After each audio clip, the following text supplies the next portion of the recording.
every story appears ordinary until you see the core side of it. And what you're looking for is the story behind the news. We bring it to you from Lagos, the commercial capital of Nigeria. Giving you all sides and political stories round the clock. Every detail from the start line to the final whistle. CoreTV News, expanding your view.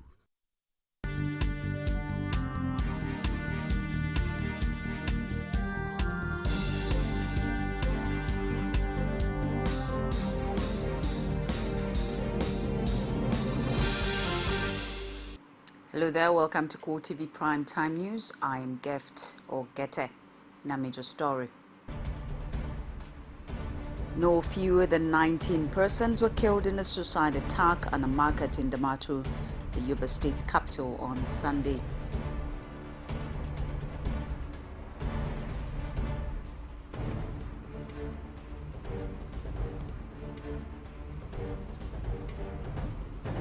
Also in this bulletin, President Muhammadu Buhari is scheduled to engage all members of the House of Representatives elected on the platform of the All Progressives Congress in a crucial meeting on Monday.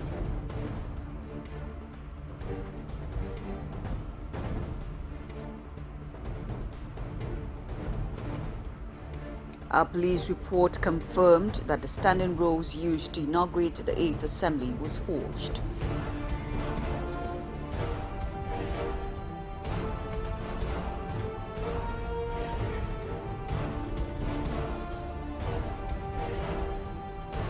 And outside Nigeria, Turkish officials have confirmed a car bomb attack on a military convoy in southeastern Turkey, which killed 2 soldiers and injured 4 others. Good to have you stay on with us. Now details of the headlines and other stories.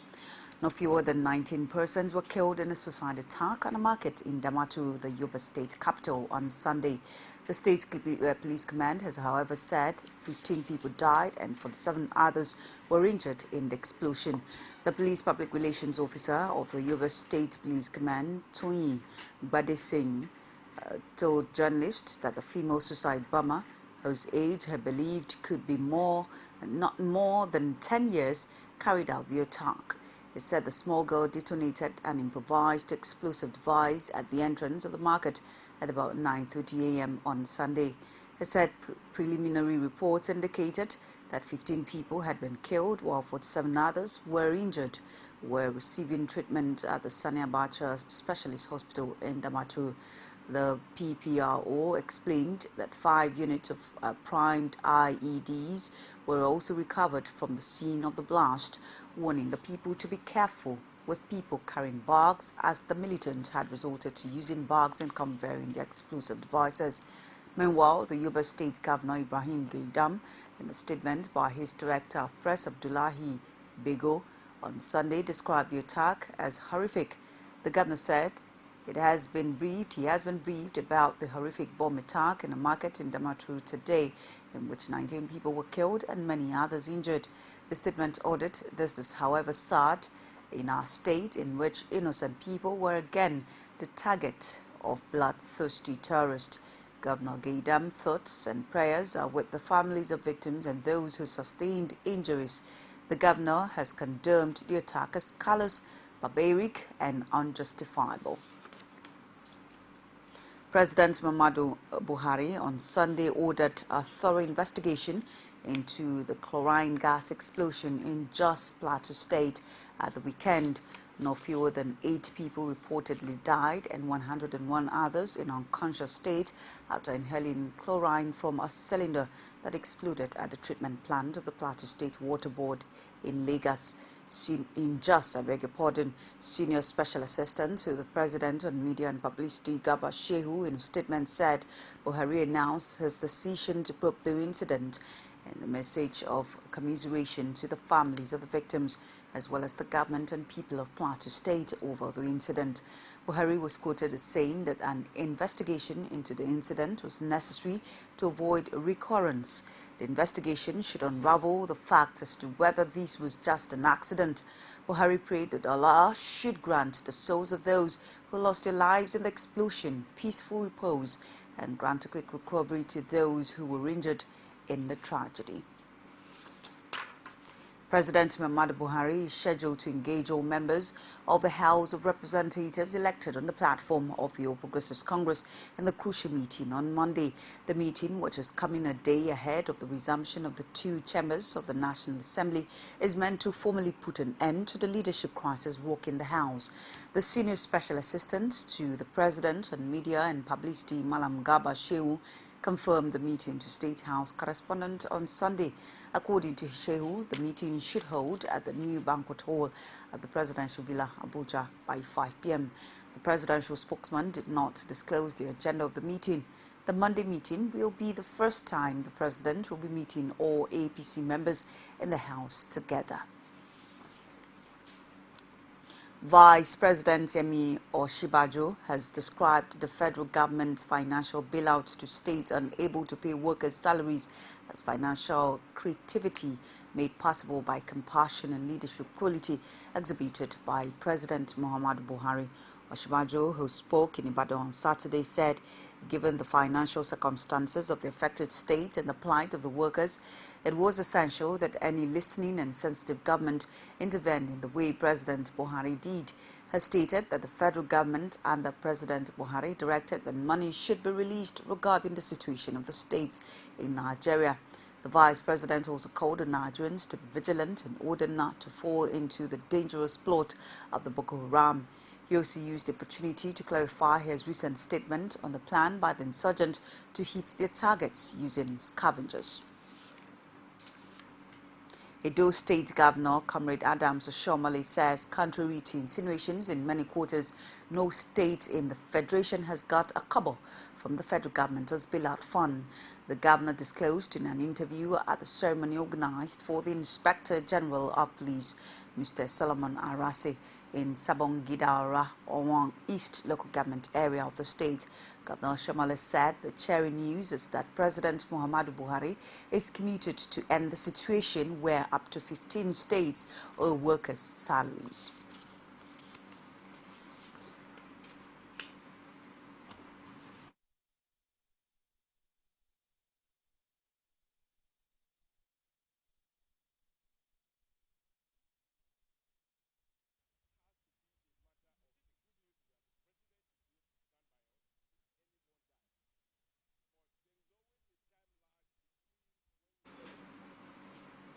As governors of states start to make interpretations to the over 400 billion naira bailout fund of the FG, the Kwara State Governor Abdul Fattah Ahmed has stated that the bailout was misinterpreted by Nigerians, saying the bailout is just restructuring the debt structure of states at the CBN.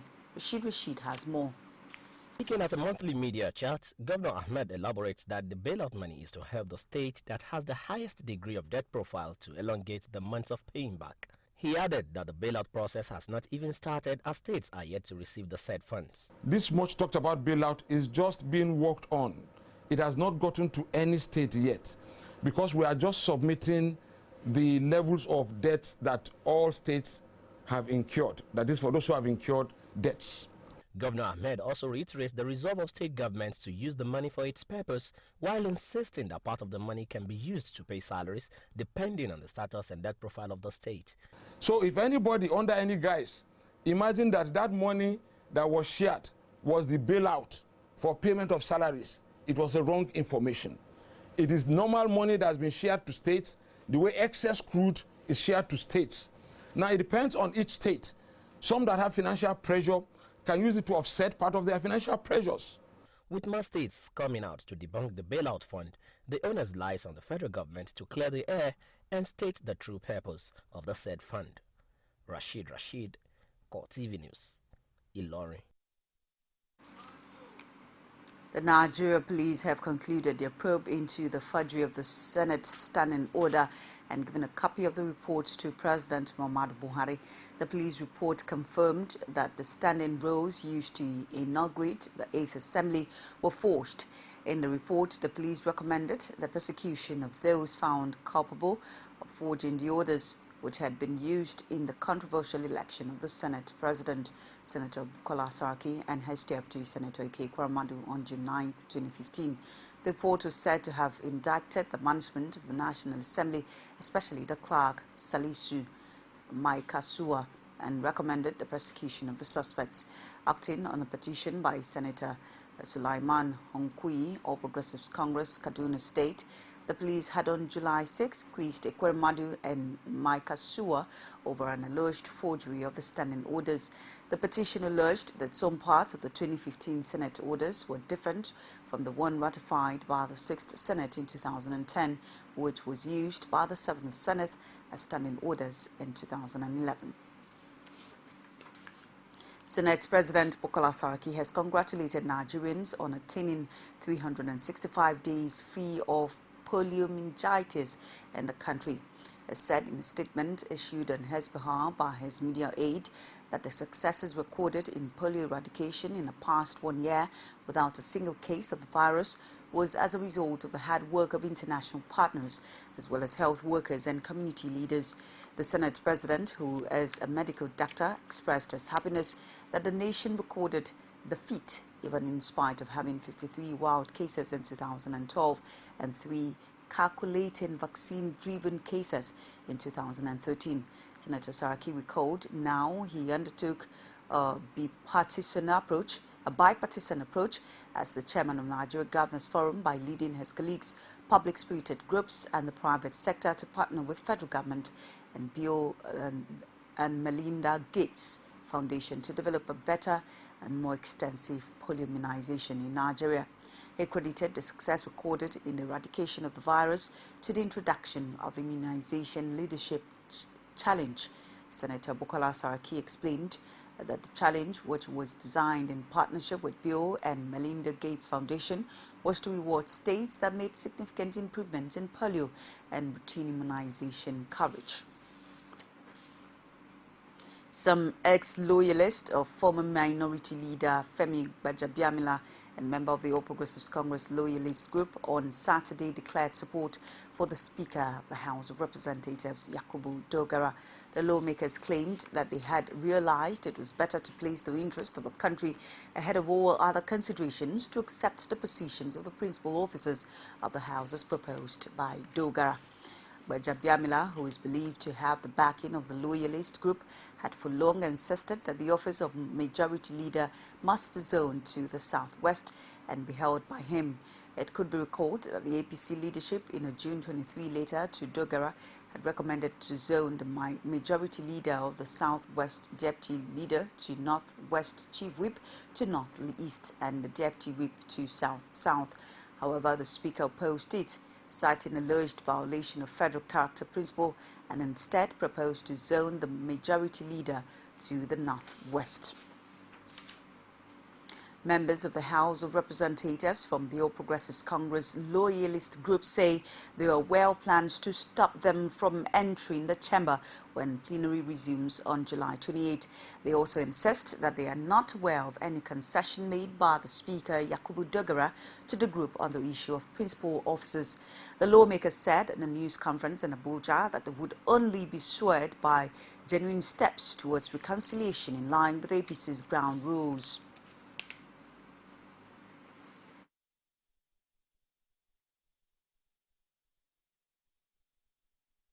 Made by the Speaker Dogara Group to the APC Loyalist Group, contrary to insinuations in the media.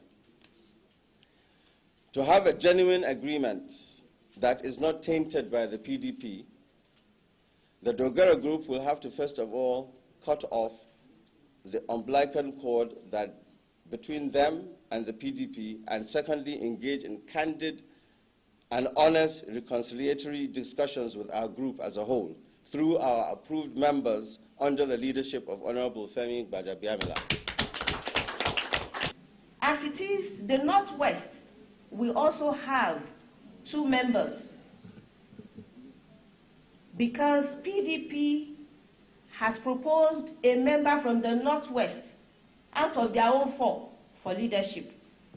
And we have already proposed a member of APC from the Northwest. That would be 2.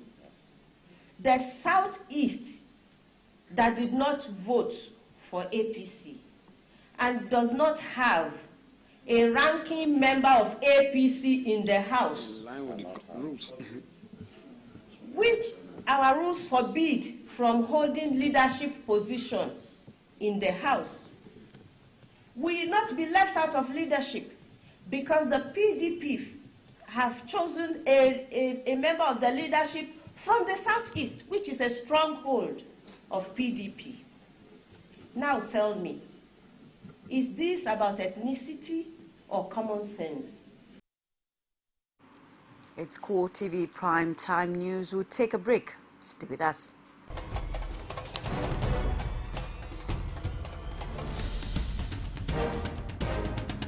This is what the people are saying. You don't run a big economy with generator. They need to do more in terms of energy and power. Many things to do for this Nigeria about lights, water, and nudity. For Nigerians that are not gullible, we know that good laws have done nothing good for this country. Buhari won the election convincingly. Talk to her husband that you should keep promise about what you said, and because people are watching you, you know, another election is coming. Because some people were strong for Yoruba land. They'll be strong man. You don't die. This nation is moving forward. The best is going to take place. The people giving voice to the voiceless. Some pundits believe that as long as the political system is driven by selected few, corruption may be difficult to fight. You should be careful about what you say. I am not the only politician. Even if I've wronged anyone, it is time to forgive me. Please for Arena every Sunday at 9:15 p.m. and a repeat broadcast every Tuesday at 1:30 p.m.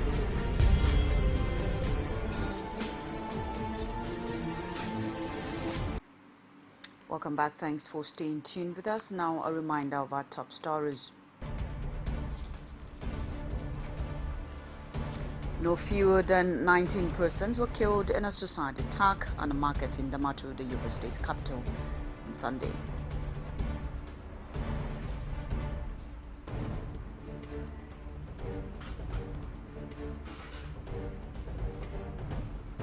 President Muhammadu Buhari is scheduled to engage all members of the House of Representatives elected on the platform of the All Progressives Congress in a crucial meeting on Monday.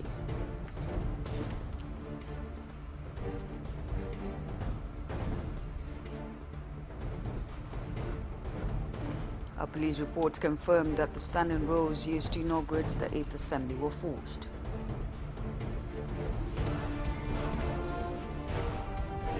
Now, for more information on CoreTV News, you can reach us on our social media platforms on Facebook, facebook.com/CoreTV News.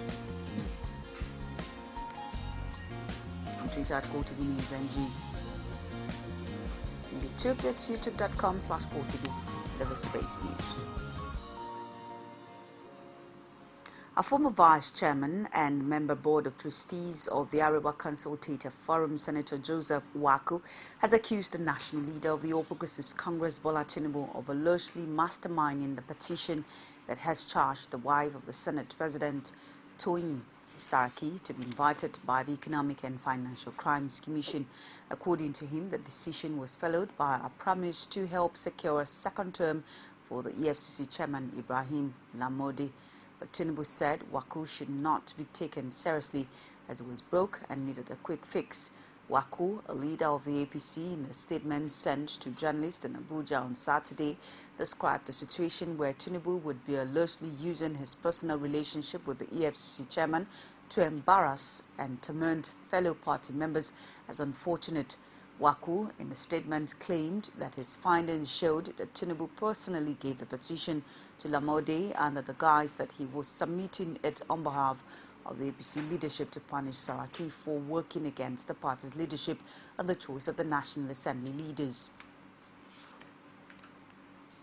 The Kwara State chapter of the People's Democratic Party has admitted filing the petition that forced the Economic and Financial Crimes Commission to invite the wife of Senate President Bukola Saraki for questioning.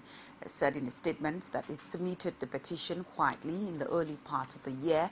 The Kwara State chapter of the PDP explained that it outlined how state officials, including former First Lady Toyin Saraki, former Special Advisor to the Governor on MDGS Ukwe Saraki, personal assistant to ex-Governor Bukola Saraki, and a former Commissioner for Information Tunji Moronfoye, cornered resources of the state. The party argued that since the duo of Ukwe Saraki and Tunji Moronfoye are already standing trial, Saraki should take steps to clear her name rather than blame the EFCC invitation on the leadership crisis and the Senate. The EFCC has confirmed that it is working on a petition without revealing its source, but the office of the Senate President has yet to react to this new development. The People's Democratic Party has described the federal government and the President Muhammadu Buhari as lacking direction. The opposition party said events happening after the president's return from the United States indicated that the president and his party, the All Progressives Congress, didn't learn anything from the 4-day visit. Spokesperson for the PDP, Olisamitu, stated this in a press briefing in Abuja on Sunday. He said the party had looked forward for gains from the trip, especially given the opposition party's restated support for any action or policy by the federal government aimed at stamping out corruption, ending insurgency and promoting economic growth, which he said formed part of the publicized agenda for the visit. Metu, however, regretted that there had been nothing to show that the government had gained anything from the visit. The Joint Task Force in the Niger Delta Operation Polo Shield said it has arrested 5 suspected sea pirates and 2 pipeline vandals in Bayelsa and Delta, respectively. The spokesman of the JTF, Lieutenant Colonel Isado, made a disclosure on Sunday in Yanagwa. He told newsmen that the arrests were effected on July 20 and July 23.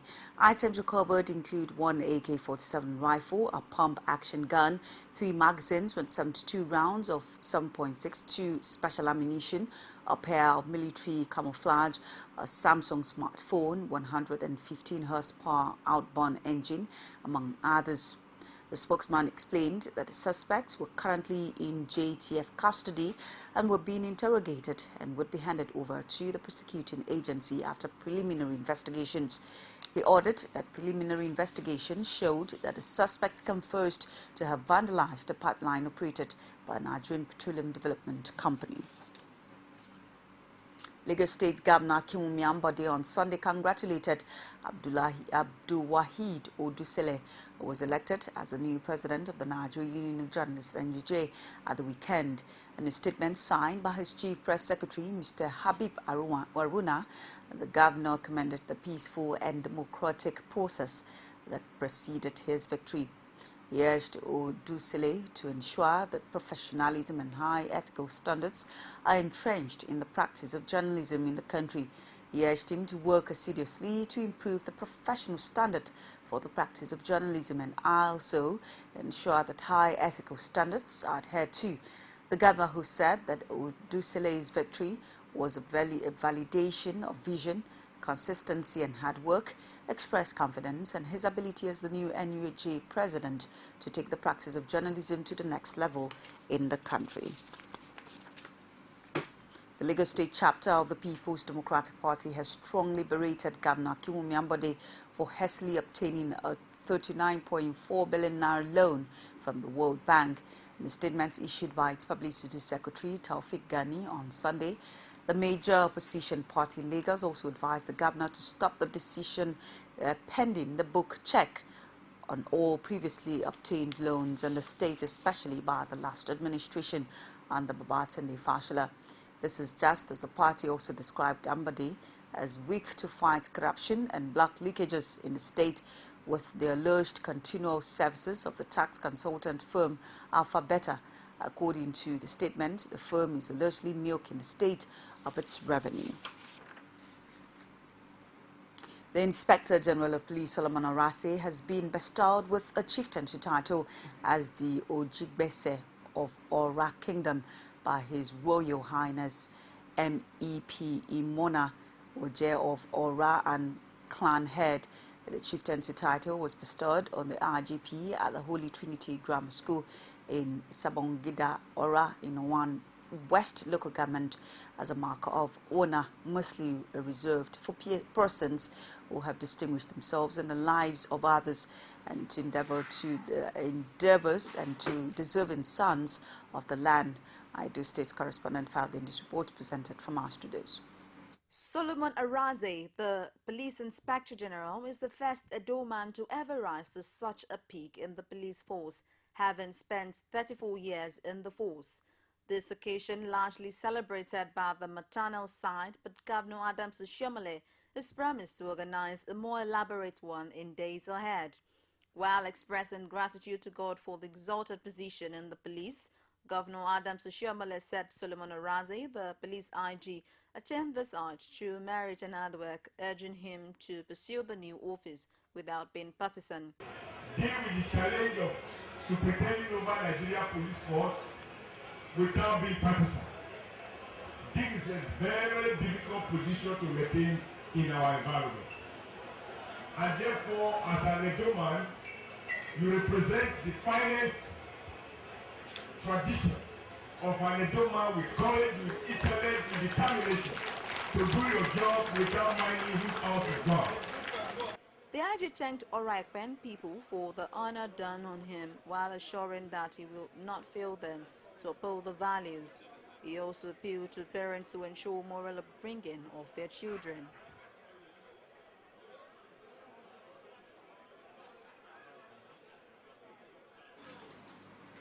No fewer than 195,000 children died of pneumonia, while 120,000 of them lost their lives as a result of diarrhea in Nigeria annually. The director of Project Pharmaceutical Society of Nigeria Partnership for Advocacy and Child and Family Health, Remi Adesheun, a pharmacist, said this in Kaduna during a one-day policy dialogue and made a roundtable with key stakeholders in Kaduna on Saturday. I beg your pardon. Adesheun, who noted that pneumonia and diarrhea were silent child killers, yet to receive the necessary attention, said these had led to high child mortality rate. He said the World Health Organization recent report indicated that pneumonia had continued to be the biggest killer worldwide of children under the ages of 5. He added that although the implementation of safe, effective and affordable intervention had reduced pneumonia mortality from 4 million in 1981 to just over 1 million in 2014, the disease still accounted for nearly 1/5 of childhood death worldwide. It's CoreTV News. It's CoreTV Primetime News. We'll take another break. Please stay with us. Is it crazy or autocracy? Or what type of crazy is that? Except crazy. News making the headlines. Black Maria is to carry criminals, trading looters that are in government today. Sometimes it gets confrontational. Slap you in the face. They don't put words into my mouth. Whatever it is that will bring our military to disrepute, I said to hell. On Core Digest, I want to know why I should be believing them. Every weekday, we bring all of these together and take them to the court of public opinion. Everybody has a right in Nigeria. Where you are the judge. You can now watch CoreTV News live from anywhere in the world on our website www.coretvnews.com. Click on Live TV on our website and watch us live. And welcome to CoreTV Primetime Days. To follow us on Twitter, click on Twitter icon on our website. On Facebook, click on the Facebook and YouTube to see all our previous news production. You can also watch us live on YouTube. Click CoreTV, leave a space, then news. CoreTV News, a 24-hour news station. Good to have you. Stay tuned with us. We'll continue with the rest of our stories. The president of the Nigeria Union of South Africa, Ikechukwu Nyene, says the body is determined to protect the interest and welfare of Nigerians in that country. Nyene told journalists in Pretoria, South Africa, that the union had implemented some key programs aimed at uniting and protecting Nigerians in South Africa. He said the body was particularly interested in ensuring the unity of Nigerians in various provinces of South Africa to enable them speak with one voice. The present executive of the Nigeria Union has opened new offices and some wards in the provinces. The idea is to carry our people along and ensure that decisions and issues concerning Nigerians get to them at the ward level. According to Nyene, Nigerians in South Africa now have one identity card with biodata of the country's passport embedded on it, while the monthly publication will contain stories about Nigerians.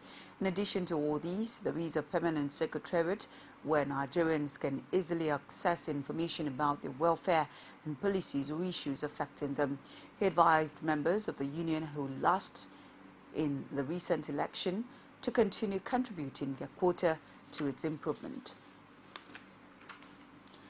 Turkish officials have confirmed a car bomb attack on a military convoy in southeastern Turkey, which killed 2 soldiers and injured 4 others. The explosion late on Saturday happened in the town of Lies in Diyarbakir. The attack came after Turkey bombed Kurdish separatist camps in northern Iraq, the first such strike since a peace process began in 2012. No group has claimed responsibility for the latest attack. An earthquake measuring 6.0 on the Richter scale jolted 93 kilometers south of Krajan, Indonesia on Sunday. The U.S. Geological Survey said the epicenter, with a depth of 59.24 kilometers, was initially determined to be at 9.2469 degrees south latitude and 112.6938 degrees east longitude. And now to business.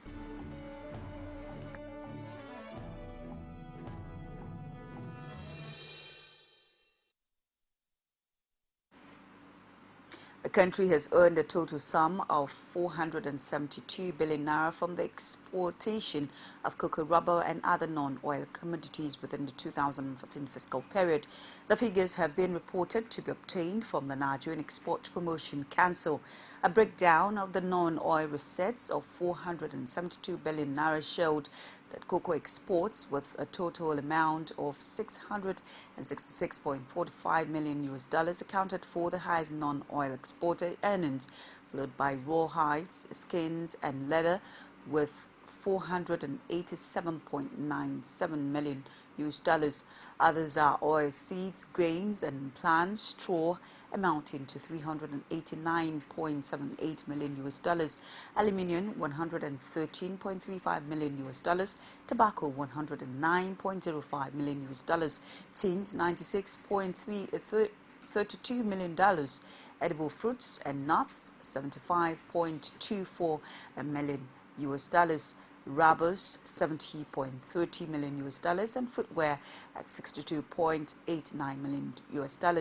The rest are copper, fish and crustaceans, plastics, lead, nickel, cottons, yarns and woven in terms of country of destination.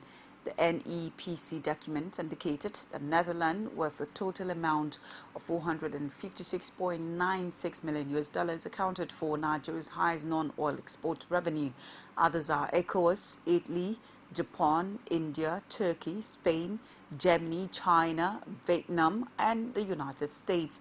Similarly, Nigeria's total exports to South Korea stood at $74.2 million in 2014, Hong Kong $62.3 million, Malaysia $41.7 million, while Belgium, the United Kingdom and Canada stood at $39.6, $39.5 and $29.7 million respectively.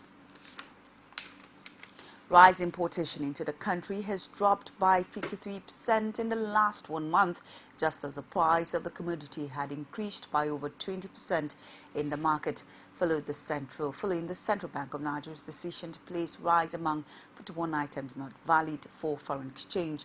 The CBN had last month warned banks and bureau de change operators against making available foreign exchange to importers of rice and 40 other items in a bid to conserve the hard-earned forex and boost the production of those products.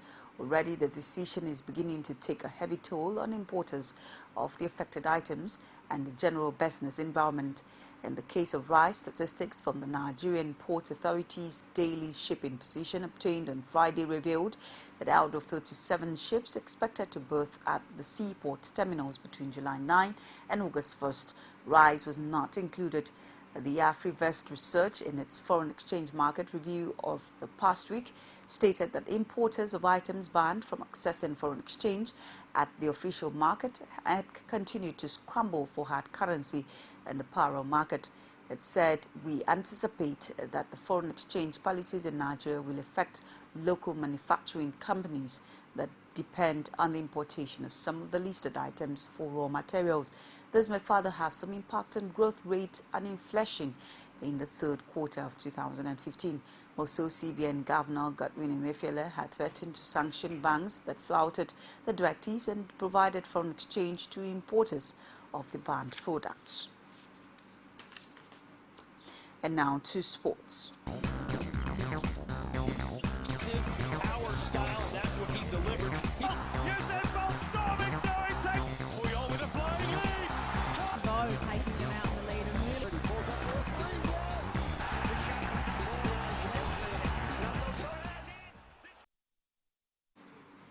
Ex-Super Eagles coach Stephen Keshi is now asking for a huge compensation from the NFF following his sack.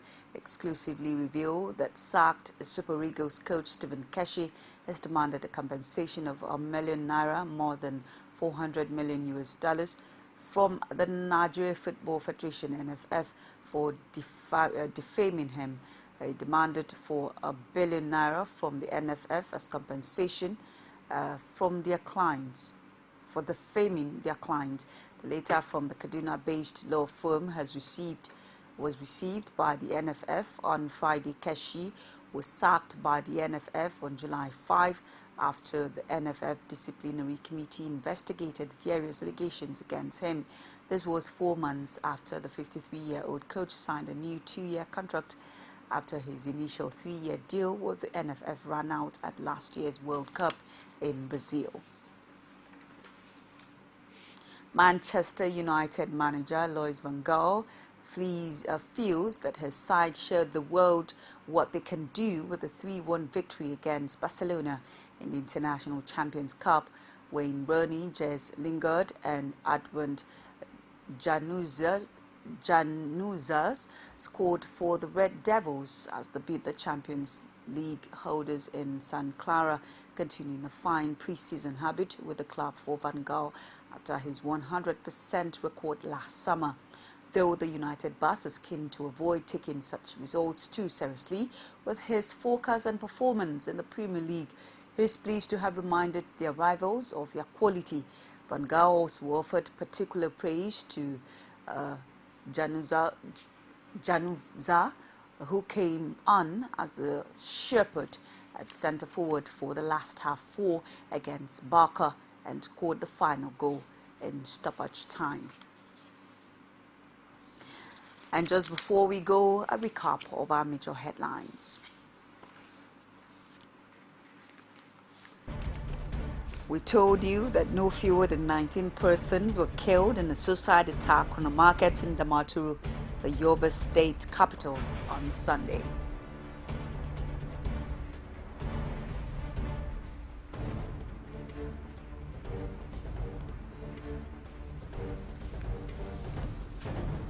We also brought a report that President Muhammad Buhari is scheduled to engage all members of the House of Representatives elected on the platform of the All Progressives Congress in a crucial meeting on Monday.